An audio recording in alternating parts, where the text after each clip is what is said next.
In this position in 1950, chess master Isaac Lipnitsky completely crushes his opponent with a single pawn. Let's see what happens here.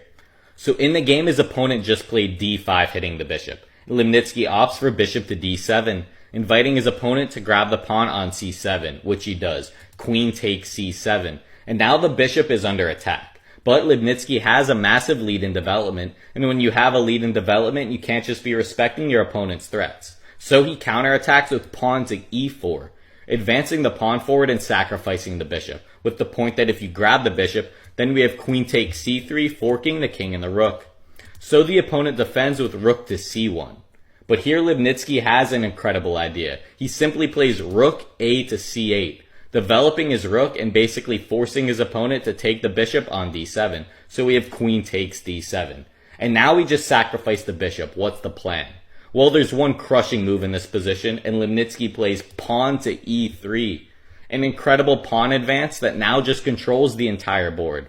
This pawn on e3 suffocates the king on the back rank, and he's very close to getting checkmated. Also, this move restricts the kingside development. This rook and bishop are now completely trapped and cannot get out. And this move comes with the devastating threat of queen to d4. Threatening queen to d2 checkmate and sacrificing the queen, because if you take, then there's rook to c1 with checkmate in one move. So the opponent opts for queen to a4 to stop the threat of queen to d4. But now we simply play rook takes c3, grabbing the pawn because the opponent can't recapture, because queen takes c3 is going to lead to checkmate. So we have rook to d1.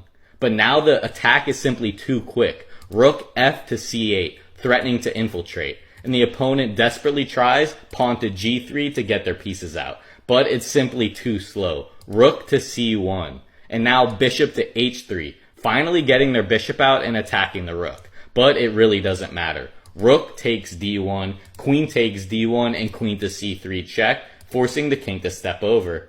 And now what do? Our rook is under attack. Well, there's one winning move in this position, queen to d2, ignoring the threat on the rook and attacking the queen.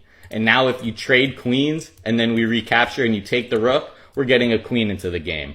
So the opponent opts for king to g2, connecting the rook and the queen.